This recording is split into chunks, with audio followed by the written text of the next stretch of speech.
quero então convidar todos a abrir a Bíblia em 1 João. Nós vamos fazer a leitura do verso 1 ao verso 4 do capítulo 1.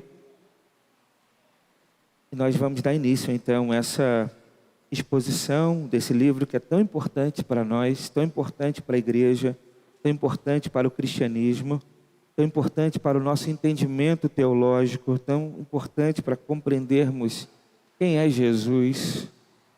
Nós iremos aprender muito nesse texto e certamente o Senhor falará aos nossos corações de forma profunda.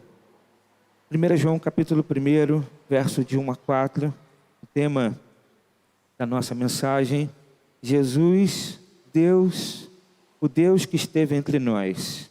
1 João capítulo 1, verso de 1 a 4, diz assim a palavra do Senhor: o que era desde o princípio, o que ouvimos, o que vimos com os nossos olhos, o que contemplamos e as nossas mãos apalparam, isto proclamamos a respeito da palavra da vida. A vida se manifestou, nós a vimos e dela testemunhamos e proclamamos a vocês a vida eterna. Estava com o Pai e nos foi manifestada. Proclamamos o que vimos e ouvimos para que vocês também tenham comunhão conosco. Nossa comunhão é com o Pai e com seu Filho Jesus Cristo. Escrevemos estas coisas para que a nossa alegria seja completa. Amém? Vamos orar, feche seus olhos, mantenha sua Bíblia aberta. Vamos falar com Deus. Quero chamar as crianças também. Nós estaremos orando pelas nossas crianças de 1 a 8 anos. Elas estarão saindo para um momento onde elas também ouvirão a palavra do Senhor numa linguagem adequada. Vamos orar. Cadê as crianças? Feche seus olhos. Ó Deus, nós te louvamos, Senhor. Nós bendizemos o teu nome e te agradecemos, ó Pai, pela alegria de poder retornar das férias, de estar em comunhão com os irmãos, de voltar, ó Deus, a estar na igreja, na casa do Senhor, juntamente dos meus irmãos, no dia do Senhor, para louvar e adorar o Senhor. Ó Deus, nesse momento em que nós estaremos ouvindo a Tua palavra, que o Senhor mais uma vez fale aos nossos corações. Que sejamos edificados, encorajados, impactados, ó Deus, à luz do texto sagrado. Abençoe, ó Deus, os pequeninos. Cuida, ó Deus, de nossas crianças, que a Tua palavra também alcance o coração de nossas crianças. Que eles possam ouvir a Tua voz e se render a Ti. Ó Deus, é o que nós te pedimos. Fale conosco nesse momento tão especial, onde nós, com reverência, temor e tremor, ó Deus, ouvimos o Senhor falar conosco. É o que nós pedimos, ó Pai, em nome de Jesus. Amém. Amém, meus irmãos. Queridos, 1 João é uma carta, porém diferente de outras cartas do Novo Testamento, porque ela não é uma carta que tem um destinatário registrado aqui. Nós não encontramos para quem João escreveu esta carta, porque esta carta era uma carta circular. A intenção de João era fazer com que as suas palavras pudessem chegar a todas as igrejas que já haviam naquele tempo e certamente chegar a todas as igrejas cristãs ao longo da história. João escreve um tratado teológico aqui. João não escreve para tentar resolver um problema específico de uma comunidade local. Há muitas cartas no Novo Testamento que a gente percebe que a intenção do autor é tratar especificamente algumas questões que aconteciam, estavam acontecendo naquela comunidade. Mas João não tem essa intenção. João quer nos ensinar a respeito de Cristo, porque João queria combater a falsa doutrina, a heresia, especialmente a heresia do gnosticismo que surgiu ali na segunda metade do primeiro século e depois fortemente no segundo século.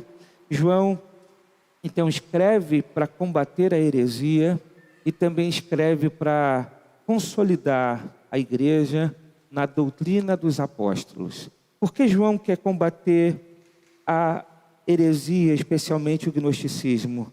Porque o gnosticismo, meus irmãos, é uma era um ensino nocivo à vida da igreja. O gnosticismo juntava a filosofia grega com a fé cristã e tentava, então, fazer com que as pessoas vivessem uma vida buscando um certo conhecimento místico para se libertar do corpo mau, da matéria má. O gnosticismo fazia um dualismo. Eles acreditavam que a razão, o espírito era bom, mas a matéria, o corpo, era mal. E isso vai desembocar em algumas coisas perigosas. A primeira e mais importante é que o gnosticismo vai ensinar que se o espírito é bom e a matéria é má, Cristo não poderia ter se encarnado. Cristo não poderia ter vindo ao mundo de forma humana, porque o corpo é mau. Se Cristo é bom, Cristo não poderia ter se feito homem, porque ser homem, viver no mundo material, é coisa ruim. Então o gnosticismo vai combater ou ensinar uma heresia que vai atrapalhar o entendimento da igreja a respeito da pessoa de Jesus. E isso também vai desembocar na vida prática das pessoas, porque o gnosticismo vai criar dois problemas que são extremos. O gnosticismo vai desembocar no ascetismo. O que significa isso?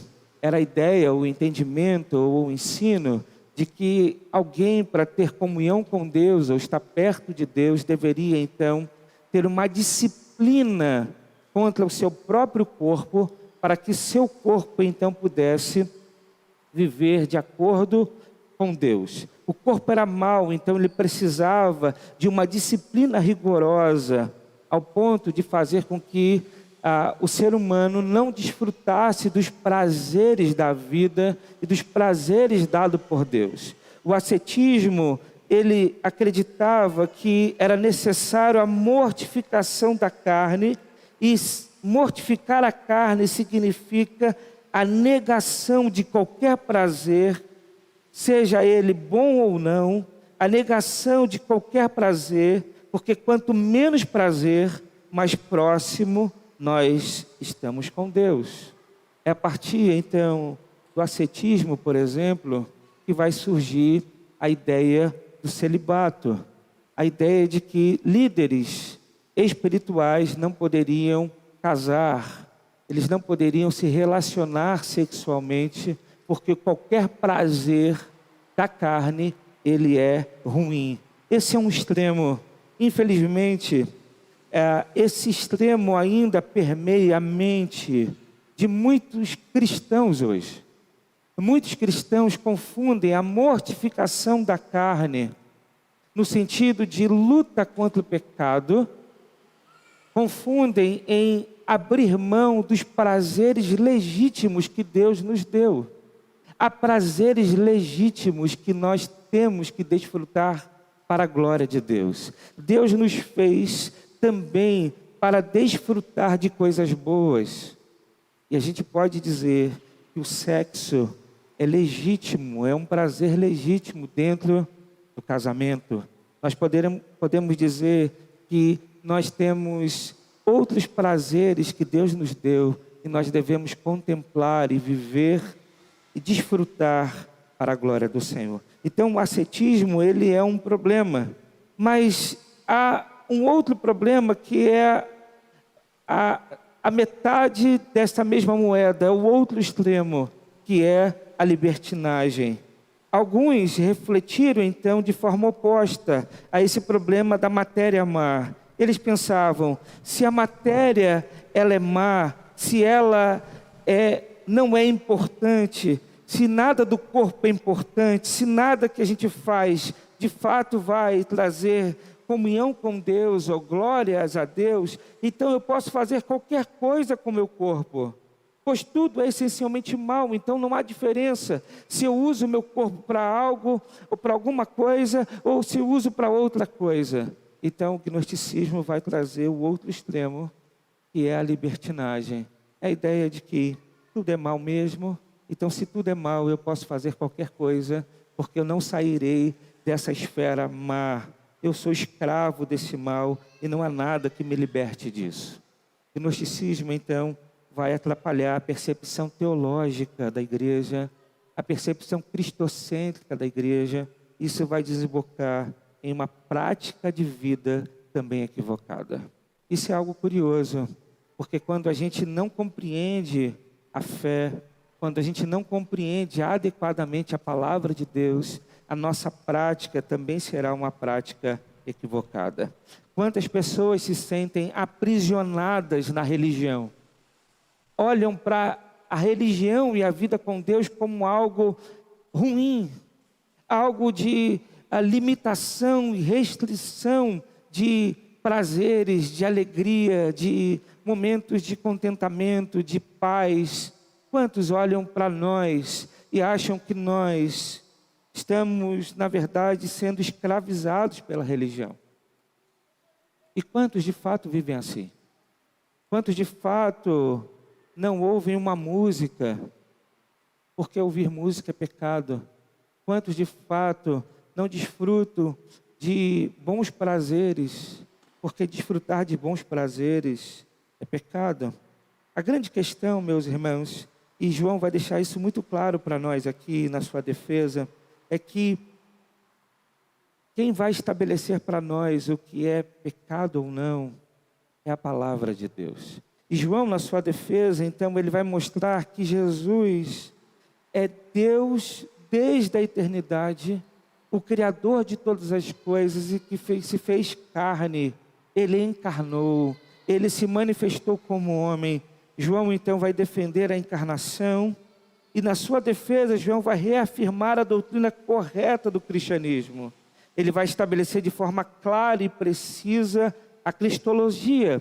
Ele vai mostrar que Cristo é Deus, sim. Que Cristo é o Criador de todas as coisas, que nele há a origem de todas as coisas. Ele estava com Deus e ele é Deus desde o princípio.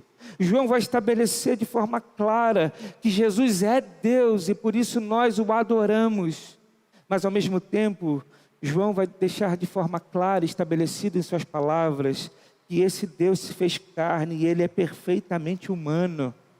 João, então, de forma bem clara para nós, vai mostrar que Jesus é Deus e também homem. Ele vai estabelecer de forma clara a moral cristã.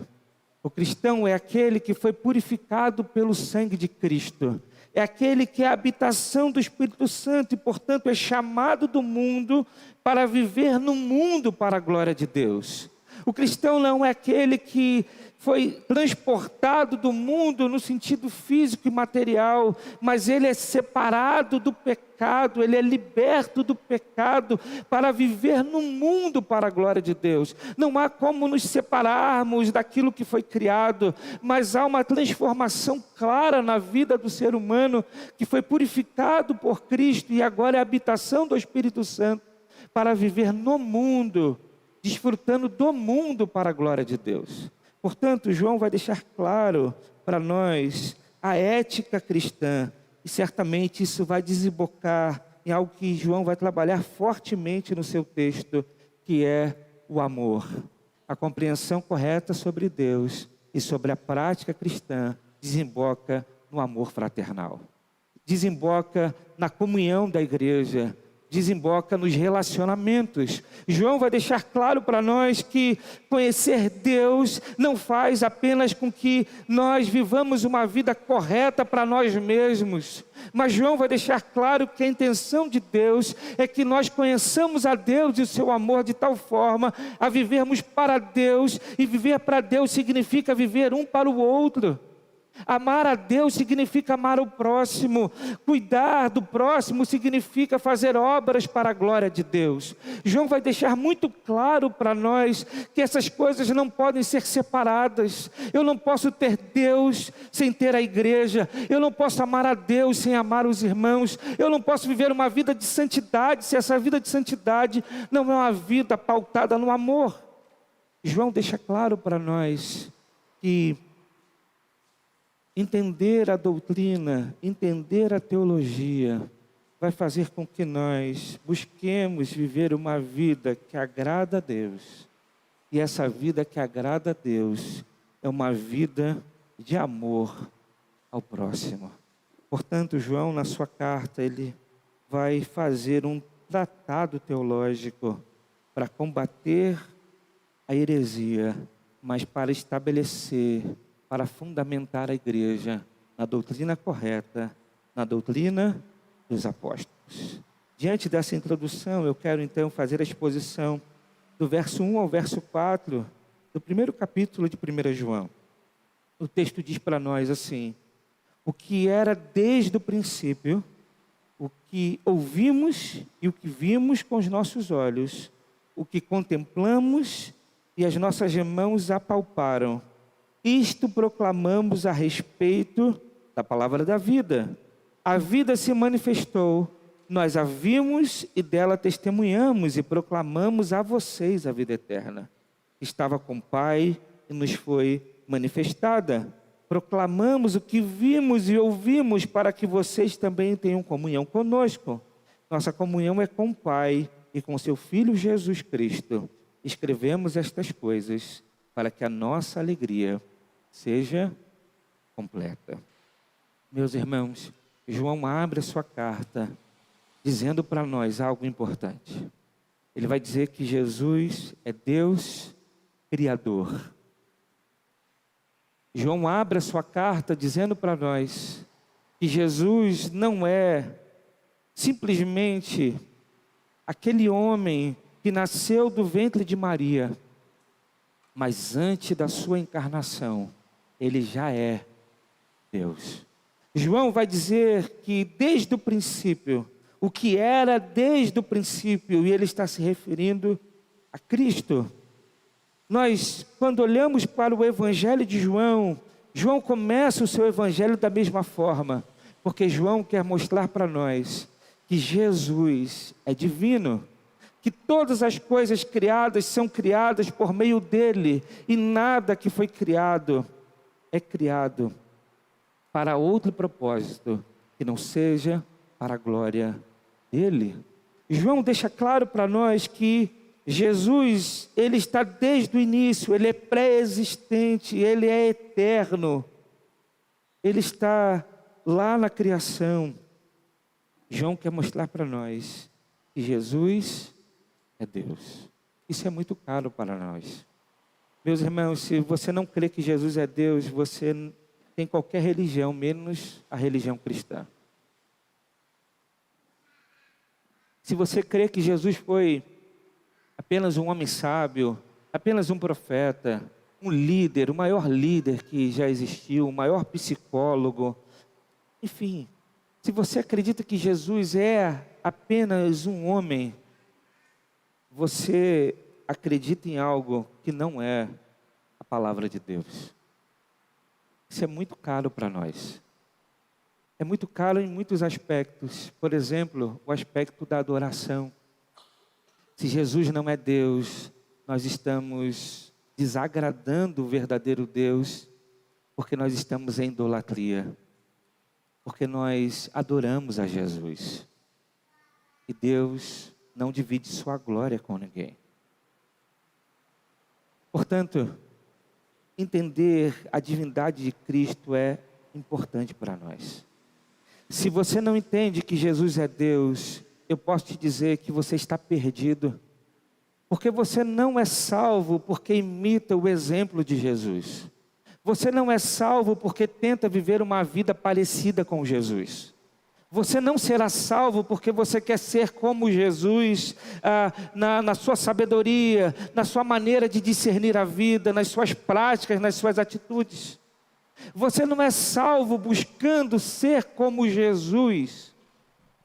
Você só busca ser como Jesus. E isso é algo que evidencia a sua salvação, se de fato você crê que naquela cruz, naquela morte, também foi a tua morte.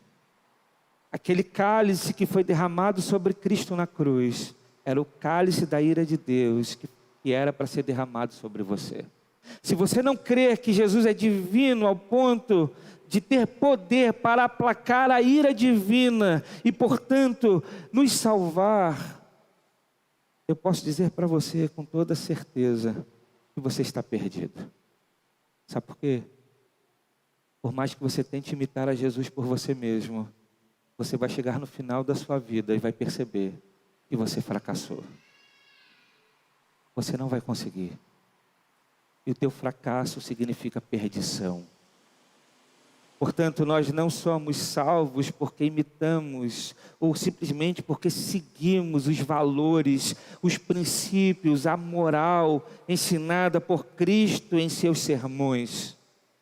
Nós somos salvos porque cremos verdadeiramente que Deus foi tão gracioso, tão amoroso, que foi capaz de enviar seu Filho, a segunda pessoa da Trindade, que é divino como Pai, para vir ao mundo e tomar nosso lugar na cruz e morrer em nosso lugar. Nós cremos que Deus se fez carne, Ele veio ao mundo para nos salvar.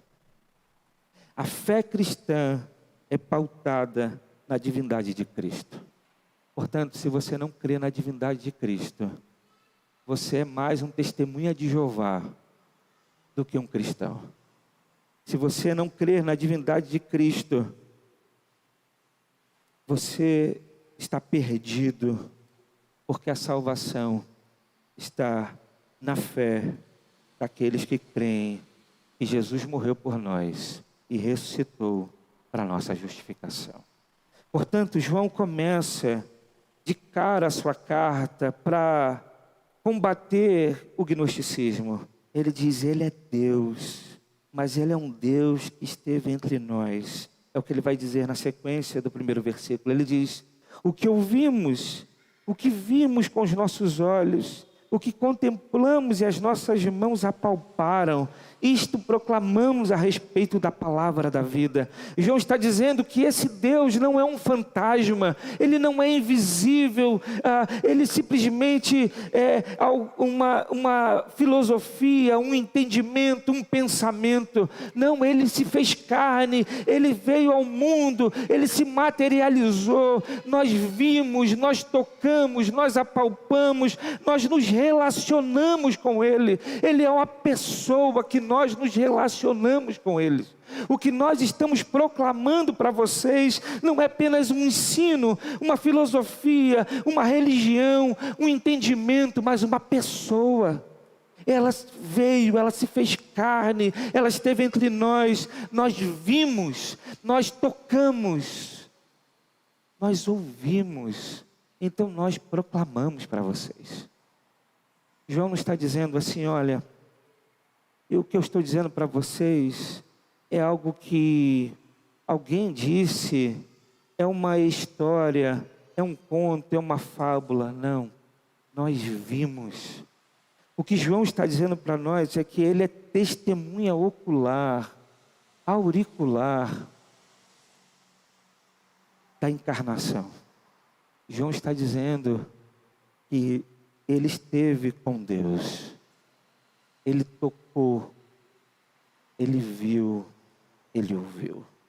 João, então, para nós, defende de forma clara e testemunha de forma clara que Jesus se fez homem, foi o Deus entre nós, Ele esteve entre nós. Então, a mensagem pregada por João é a mensagem a respeito de Deus Criador, que se encarnou. A nossa fé está pautada na divindade de Cristo, na sua humanidade. João então vai mostrar a partir do verso 2 que Jesus então é a vida eterna. Ele diz, a vida se manifestou e nós a vimos e dela testemunhamos e proclamamos a vocês a vida eterna, que estava com o Pai e nos foi manifestada. João está dizendo que a vida eterna é Jesus. Isso é algo importante para pensarmos. João não está dizendo que a vida eterna é a religião. João não está dizendo que a vida eterna é um conjunto de teses, de conhecimento. Não, João está dizendo que a vida eterna é Jesus. Jesus. É curioso, vou dar um exemplo. Ontem nós batizamos 2 crianças, não bebês, porque nosso entendimento é um entendimento diferente dos nossos irmãos presbiterianos. Nós entendemos que é necessário que haja fé, e então nós batizamos, porque nós compreendemos que somos justificados por meio da fé.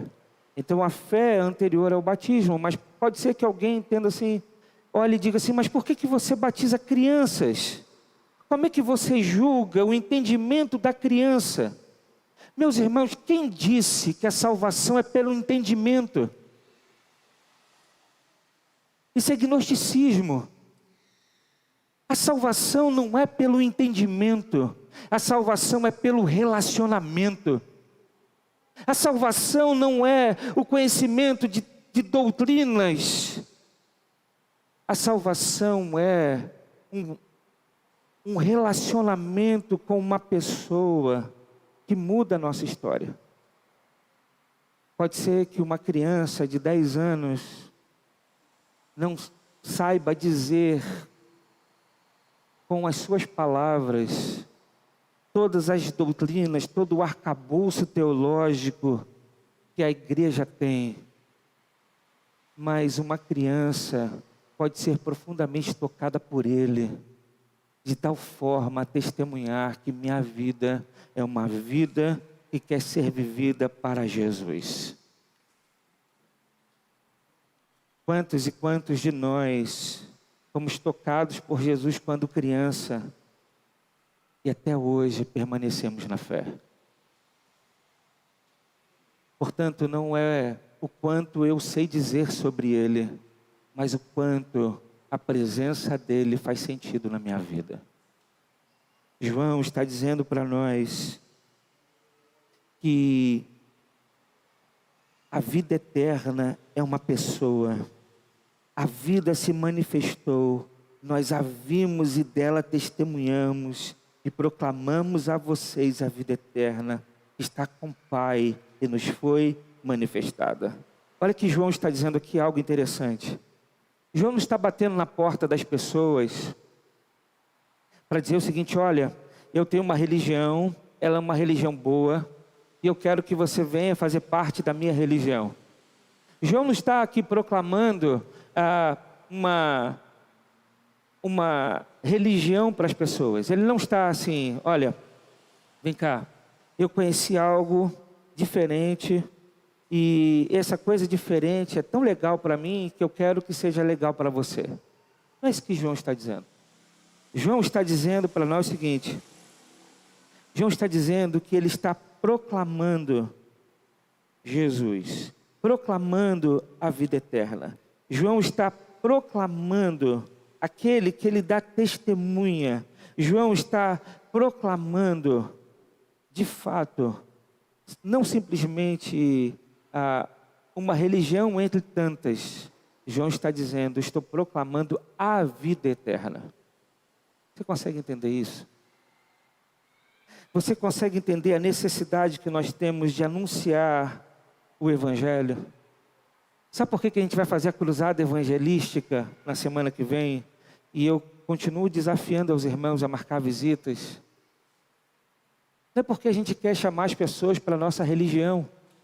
Não é porque dentro de uma estatística ou de uma classificação, a nossa religião é uma religião melhor do que outras religiões. Não é isso. Não é isso. Essa não é a nossa missão. E engraçado que o mundo quer fazer com que nós compreendamos essa realidade. O mundo e o discurso social quer mostrar para nós de que a nossa religião é uma religião como qualquer outra religião. Só que o que nós proclamamos não é a religião. O que nós anunciamos é a vida eterna. O que a Bíblia deixa claro para nós é que a vida eterna só é possível porque a vida eterna é uma pessoa que se manifestou em carne e veio para nos salvar. O que a Bíblia deixa claro para nós é que só existe um caminho para a salvação. O que a Bíblia deixa claro para nós é que só há um nome que pode salvar acima de todo nome. O que a Bíblia deixa claro para nós é que só há um mediador entre Deus e os homens, Cristo Jesus. O que a Bíblia deixa claro para nós é que não existe todos os caminhos que levam a Deus, e que não existe, Deus é um só de todas as religiões. Ou nós estamos em Cristo, ou nós não temos a vida eterna. É isso que a Bíblia anuncia para nós.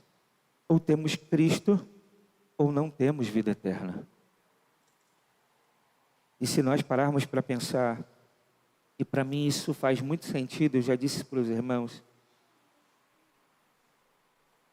eu acho que a vida seria insuportável se não houvesse vida eterna. Eu acho que a vida seria desesperadora se não houvesse um Deus que nos desse vida eterna. Sabe, como é que a gente consegue conviver com a ideia da morte? Seria desesperador. Eu não sei como alguém que não acredita em Jesus consegue viver a sua vida colocando a cabeça no travesseiro, dormindo, achando que vai acordar no outro dia, tranquilão, sem crer na vida eterna. Eu não sei como um pai consegue ter filhos sem crer na vida eterna. É desesperador pensar a vida, entendendo que a vida acaba debaixo da terra. É desesperador. Não faz nenhum sentido. Não faz nenhum sentido viver uma vida que acaba na morte. Não faz nenhum sentido. O consolo que nós temos para a vida é a certeza de que em Cristo nós viveremos eternamente. E aí não é viver eternamente qualquer vida, é viver a vida eterna. A nossa maior esperança diante da morte, do luto e da tristeza é saber que em Cristo há um reencontro. A nossa maior esperança de saber que o dia que partirmos dessa vida e Deus continuará cuidando dos nossos, é porque o mesmo Deus que se fez carne é um Deus que se preocupa com o mundo, que se preocupa comigo, que se preocupa com a minha vida, que se preocupa com a minha história. E Ele cuida tanto de mim que me deu uma vida após a morte. E se Ele foi capaz de me dar uma vida após a morte, Ele é capaz de cuidar dos meus. Se eu não tivesse essa consciência disso, eu não sei como viver sem medo. Eu não sei como viver sem e ter esperança de acordar amanhã para fazer alguma coisa. Eu não sei como ter sentido, propósito à vida. Não dá para pensar em propósito real de uma vida se a vida não é eterna. Eu não consigo entender. Mas João então está dizendo para nós que ele proclamava a vida eterna. O que Deus espera de nós é que nós também compreendamos essa verdade para proclamar a vida eterna. Então, quando a gente na próxima semana estiver visitando as pessoas, a gente não vai estar lá para dizer o seguinte: olha, vem para a minha igreja, que a minha igreja é legal. A gente não vai estar lá para dizer para a pessoa: olha, você precisa de uma religião que vai cuidar de você, vai fazer boas obras, você vai fazer boas obras. Não é isso.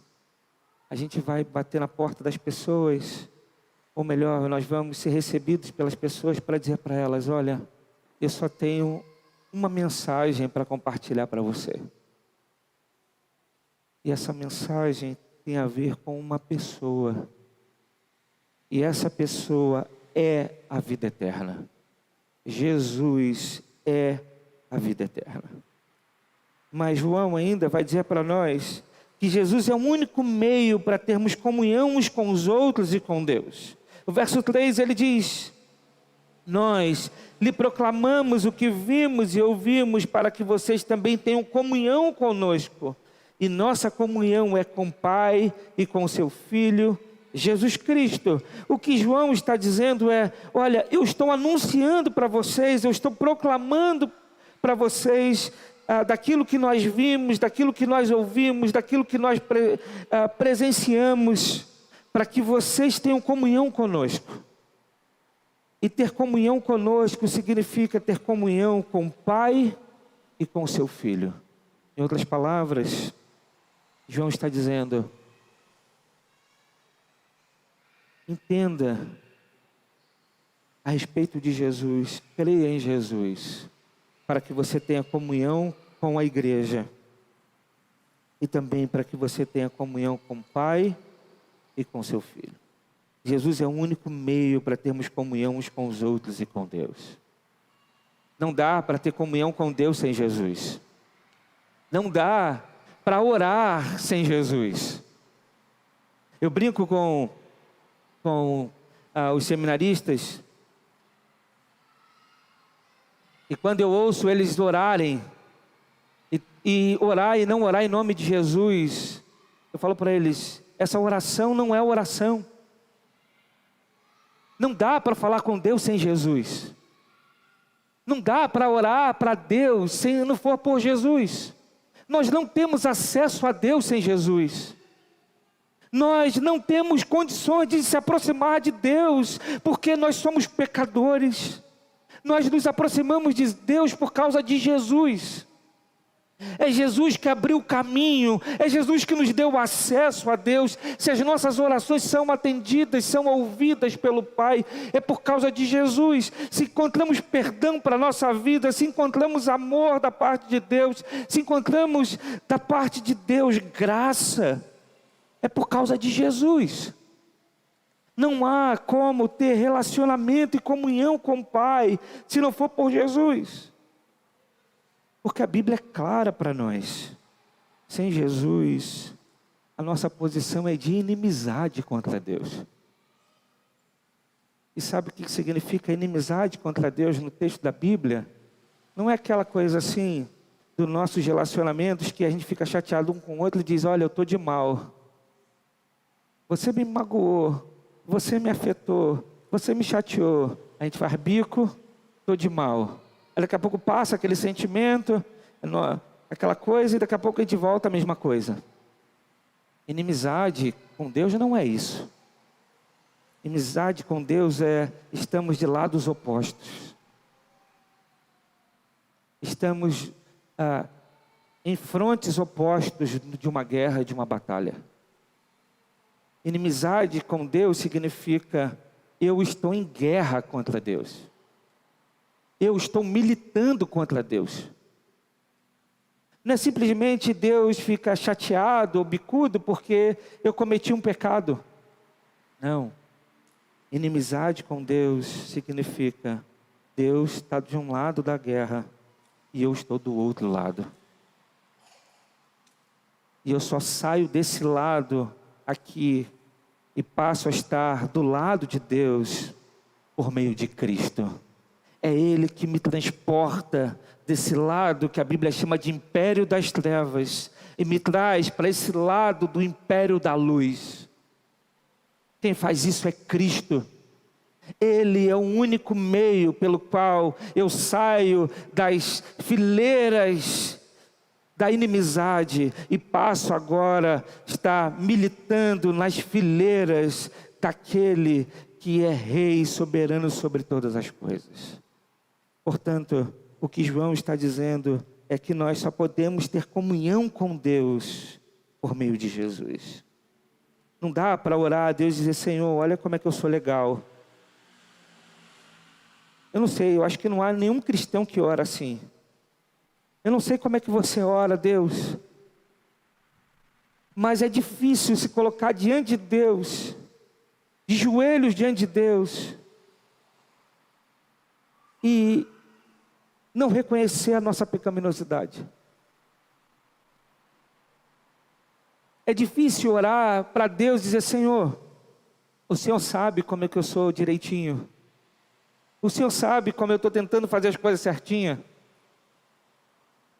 Ninguém ora assim. A gente ora a Deus e diz: Senhor, apesar de tudo que o Senhor é e tudo que o Senhor faz na minha vida, eu ainda sou pecador. Perdoa, Deus, os meus pecados. Senhor, por favor, tenha misericórdia da minha vida.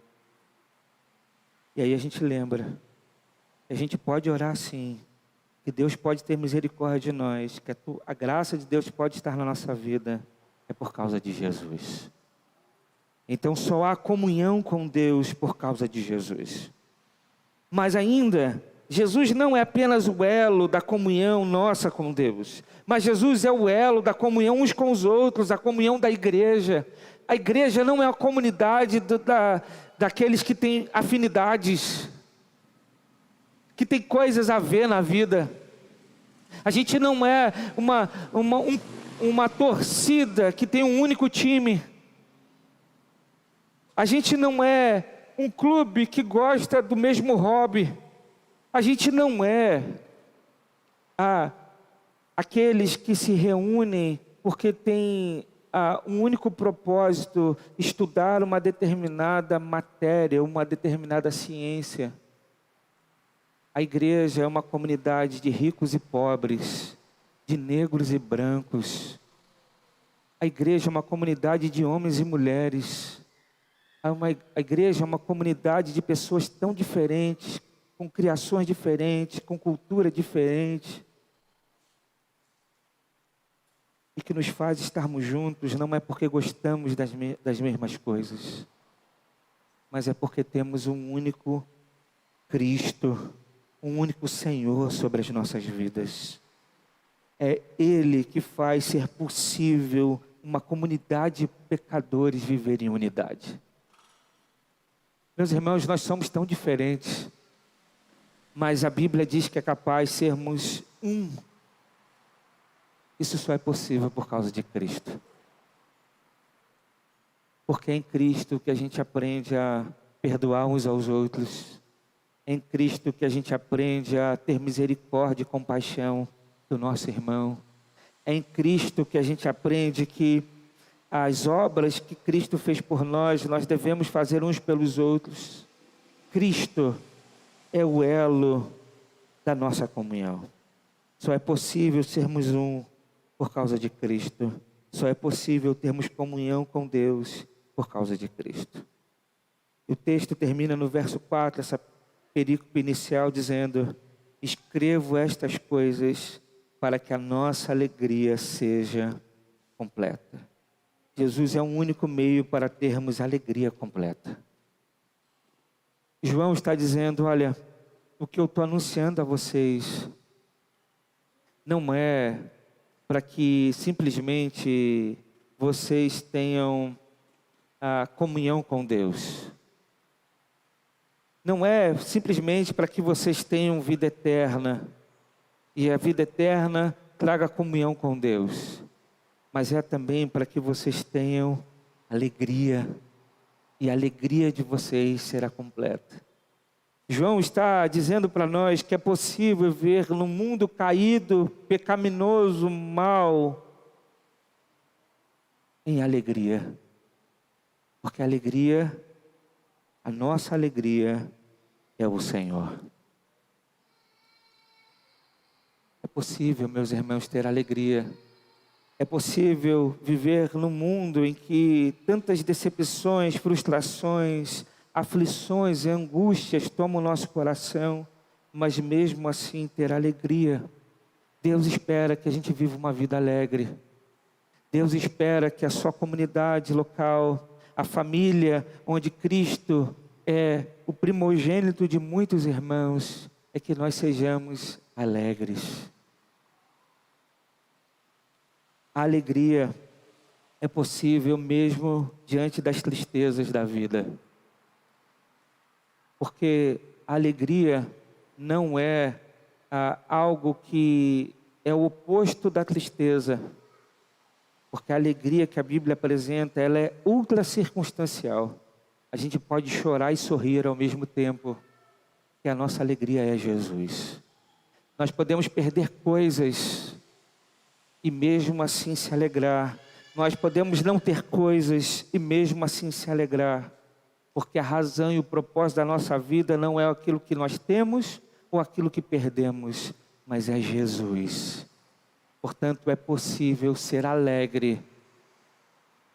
Seja alegre. A comunhão com Deus, a vida eterna, passa também pelo sorriso e pela nossa alegria.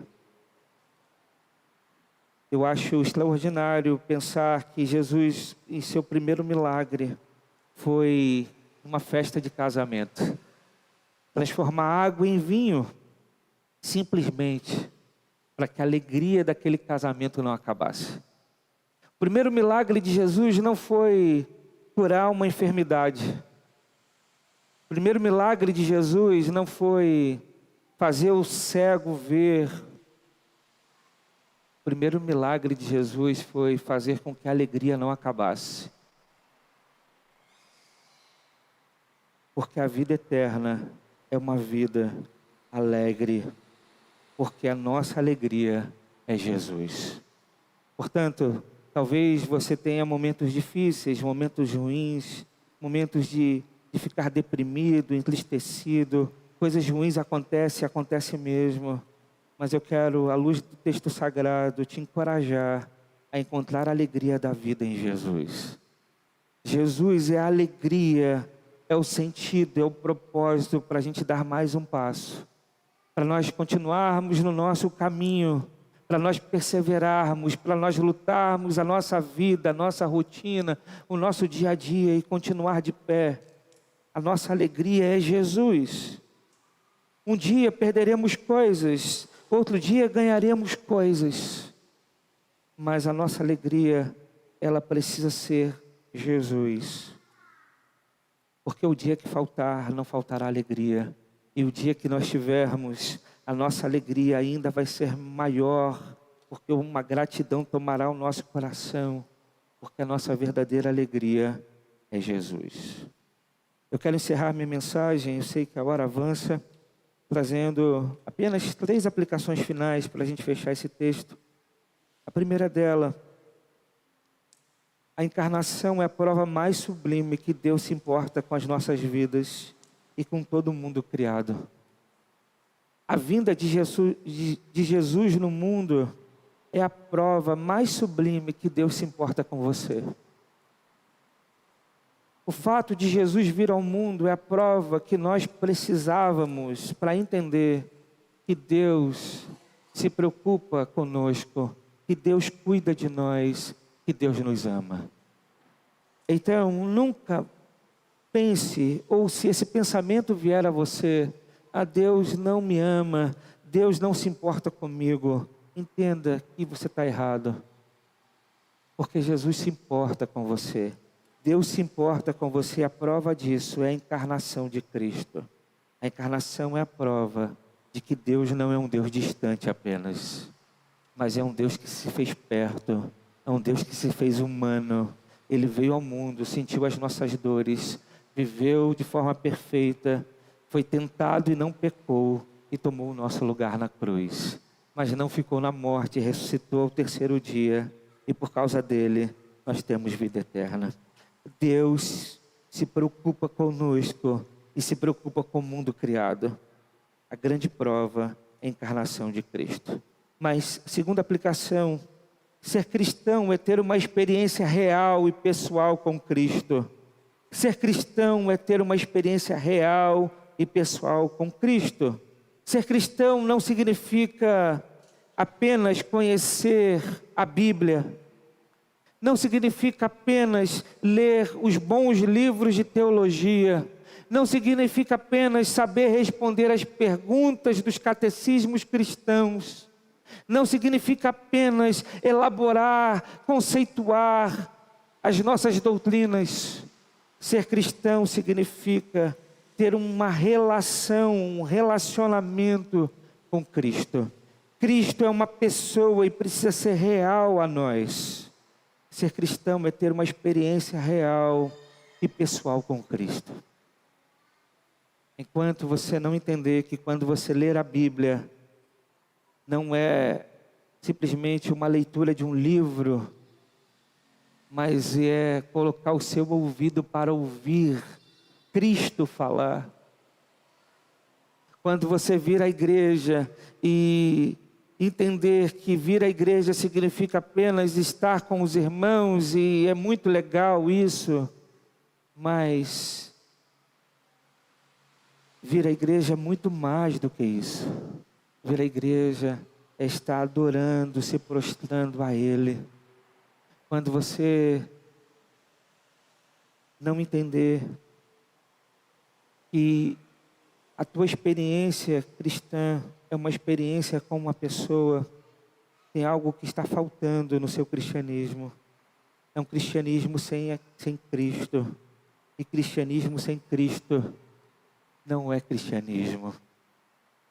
Portanto, ser cristão é ter uma experiência real e pessoal com Cristo. E talvez você diga assim: mas eu não toquei em Jesus, eu não vi Jesus, eu não ouvi Jesus quando Ele veio em carne. Como eu posso ter essa relação real? Pedro vai explicar isso para a gente, dando testemunho daqueles que também não tiveram essa experiência como nós, mas mesmo assim se relacionavam com Cristo. Isso está em 1 Pedro capítulo 1, verso 8 a 9. Pedro diz assim: mesmo não tendo visto, vocês o amam. E apesar de não verem agora, creem nele e exultam com alegria indizível e gloriosa, pois vocês estão alcançando o alvo da sua fé, a salvação das suas almas. Pedro está escrevendo para uma geração que não foi testemunha ocular. Pedro está escrevendo para uma geração que não acompanhou Jesus andando na Galileia. Mas Pedro está dizendo: mas mesmo assim, vocês o amam. E apesar de não o verem agora, vocês creem e exultam com uma alegria indizível e gloriosa. Ou seja, é possível nos relacionarmos com Cristo, Cristo ser real, ao ponto de nós o amarmos, ao ponto de nós crermos, ao ponto de nós termos uma alegria indizível e gloriosa que resulta em exultação, em louvor, em adoração ao nosso Senhor. Mas a terceira e última aplicação: se já experimentamos da comunhão e temos a alegria de Jesus, devemos proclamar esta verdade para outras pessoas. Devemos apresentar a outras pessoas o nosso Jesus. Deus espera que proclamemos, que anunciemos Jesus para as outras pessoas. Se Jesus faz sentido para você, se Jesus é real para você, se Jesus de fato é a alegria da tua vida, anuncie, apresente Jesus a outras pessoas, para que as outras pessoas também encontrem a vida eterna. Que Deus nos abençoe. Vamos orar? Feche